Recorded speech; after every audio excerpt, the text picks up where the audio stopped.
Eu sempre digo uma coisa aos profissionais que eu aconselho. Não basta saber a fórmula. É preciso entender o que faz aquela fórmula funcionar. A essência dessa frase é de que se você cavar o suficiente, você vai perceber que mesmo que as fórmulas mudem ao longo do tempo, os princípios que as fazem funcionar normalmente são os mesmos. Nas últimas semanas nós falamos muito sobre a estrutura da comunicação e uma grande parte dessa comunicação tem o objetivo de persuadir a outra pessoa. Ou seja, aquela fala precisa produzir um efeito. E aí hoje em dia, quando a gente fala de persuasão, as pessoas pensam logo nos gatilhos mentais, na programação neurolinguística, todos eles conceitos assim, muito recentes. Mas a base disso tudo foi escrita há mais de 2.300 anos e continua fazendo com que todas essas fórmulas funcionem. E é sobre isso que nós vamos conversar hoje. Olá, eu sou Rubens Macolf, comunicólogo, gestor de marcas, ajudo pessoas e empresas a resolverem seus problemas de comunicação. Se você é novo aqui no canal, não deixe de se inscrever, né? Vá lá, assista os outros vídeos, eu te garanto que vale a pena o nosso conteúdo. Bem, todo mundo sabe como o mundo da gente anda rápido, né? Todo dia tem uma nova rede social, todo dia tem um novo jeito de viralizar, todo dia tem um jeito novo de fazer as coisas, uma nova fórmula para vender produtos e serviços.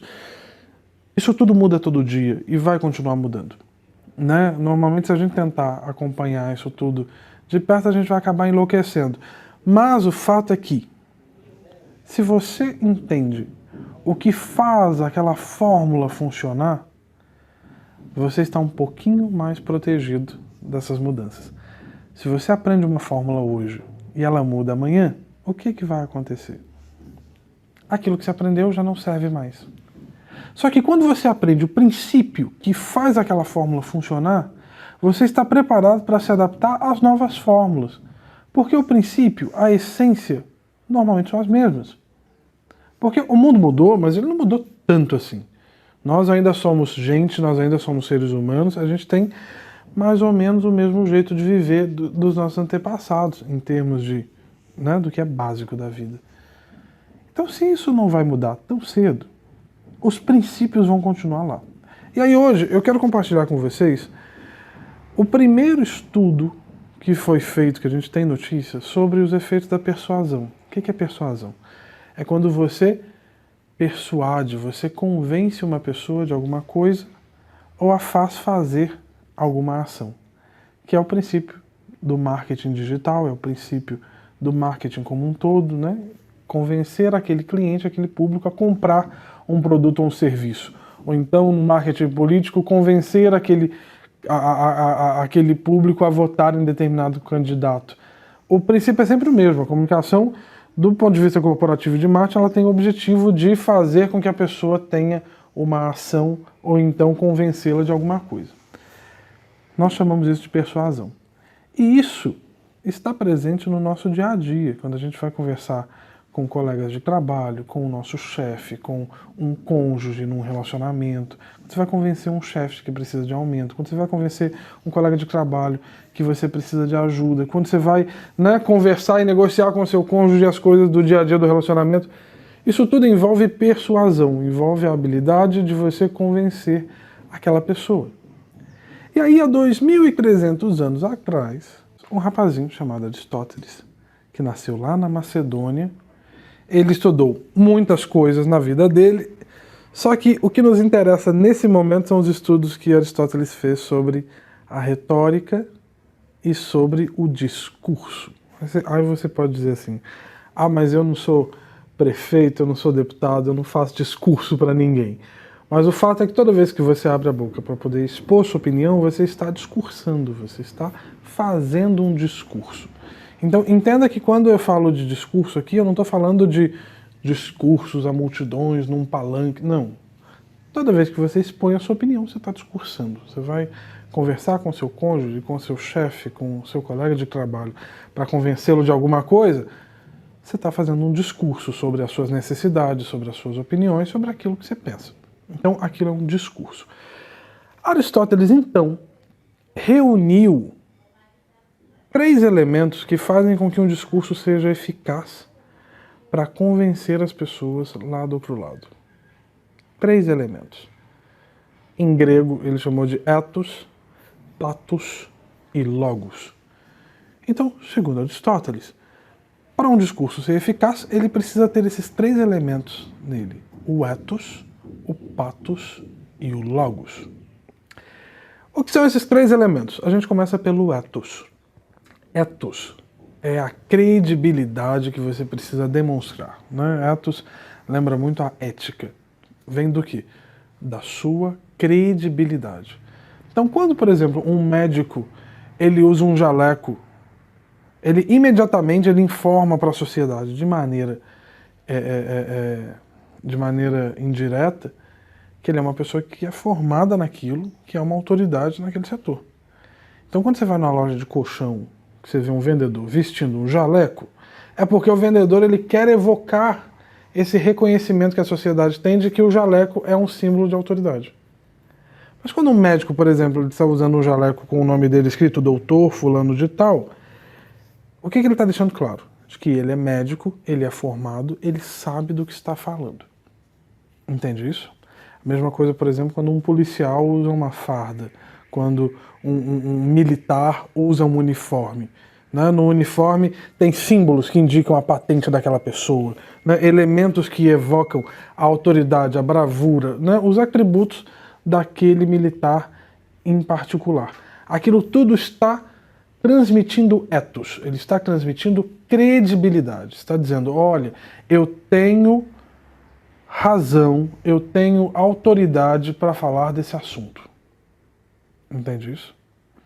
Além da autoridade natural que vem do diploma, que vem dos símbolos, né, que atestam aquela proficiência, a experiência também cabe no ethos. Então, quando eu digo assim, quando eu comecei esse vídeo dizendo, olha, eu sempre digo para os profissionais que eu aconselho, o que eu estou fazendo? Estou transmitindo ethos, estou dizendo, olha, eu sou conselheiro de profissionais. Eu não sou uma pessoa que saí do nada e vim aqui falar para vocês. Não, tenho uma experiência profissional. Ethos. Você transmite a sua credibilidade. Olha, eu sou qualificado para falar do que eu estou falando. Olha, eu tenho uma experiência que comprova isso.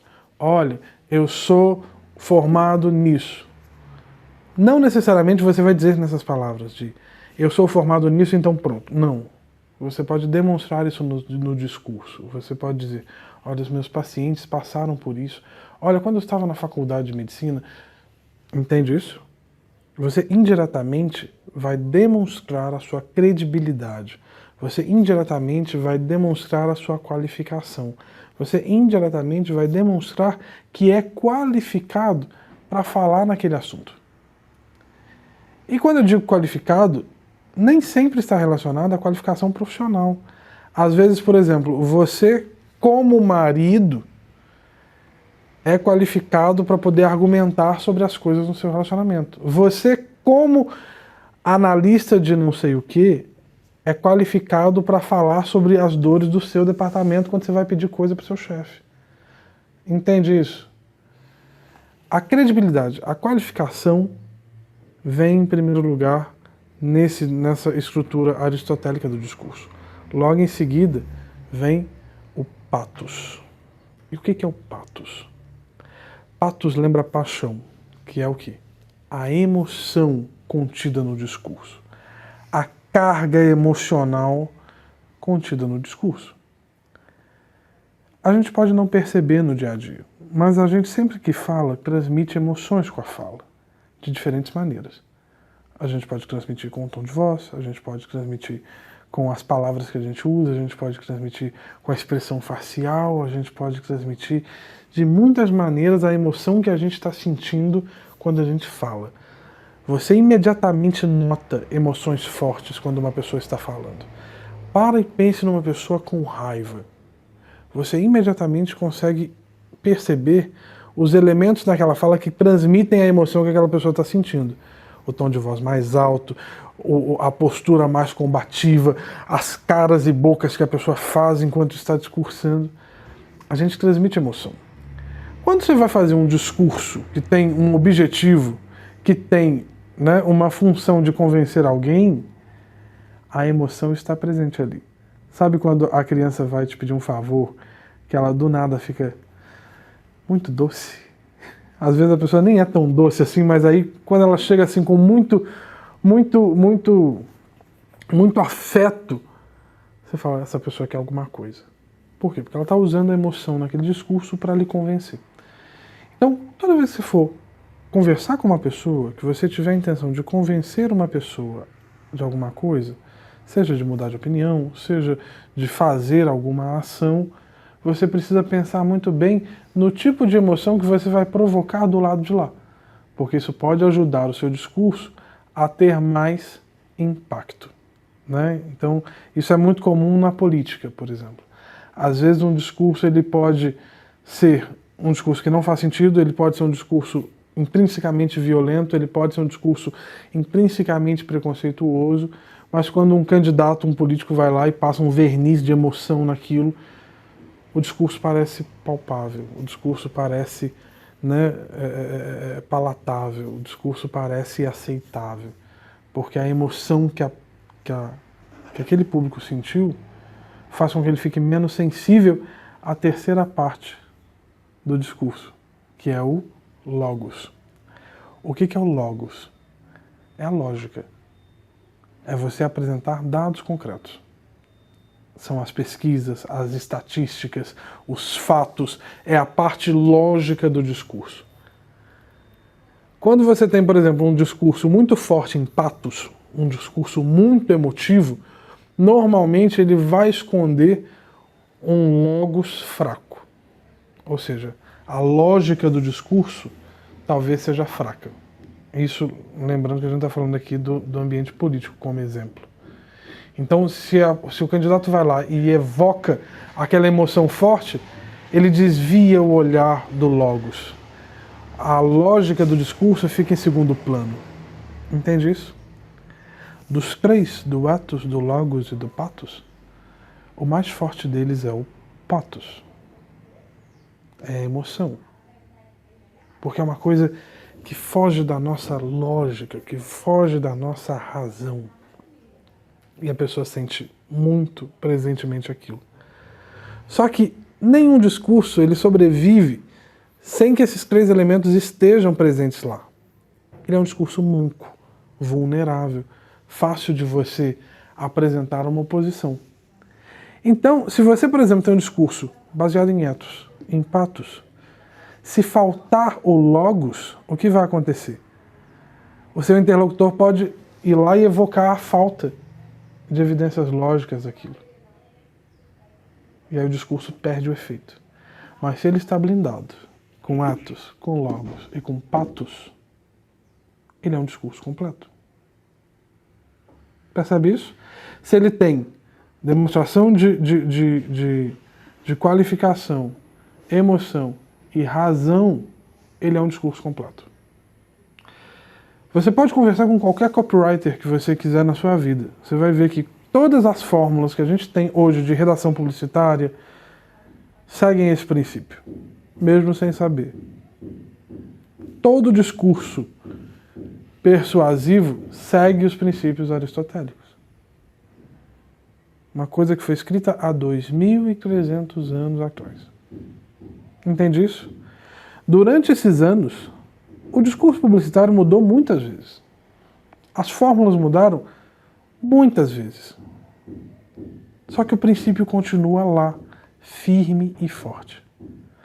Então, quando você começar a estudar sobre comunicação, começar a estudar sobre marketing também, quando você começar a se interessar por isso, não se apegue às fórmulas. Se apegue aos princípios. Entende? Se apegue aos princípios. Porque os princípios governam as fórmulas. As fórmulas mudam. Os princípios nem tanto. Entende isso? Quando você for discursar, né? Porque nós agora aprendemos que toda explanação opinativa é um discurso, toda vez que você for discursar, pare para pensar naquilo que você está falando. Se você conseguir colocar na sua fala elementos de qualificação, que é o ethos, elementos emotivos, que é o pathos, e elementos lógicos, que é o logos, É muito difícil argumentar contra isso. Claro, a pessoa vai argumentar contra aquilo que você está falando. Só que ele é um discurso forte. Ele tem uma forte capacidade de convencer a pessoa do outro lado. É só você experimentar. Entende isso? Por isso, eu vou te deixar um exercício para você fazer. Pensa numa coisa que você está querendo pedir para o seu chefe. Uma melhoria, um aumento de salário, qualquer coisa. Pega um papel e uma caneta. Papel, caneta, ou então o Word no computador, mas escreva. Não faça na sua cabeça, escreva.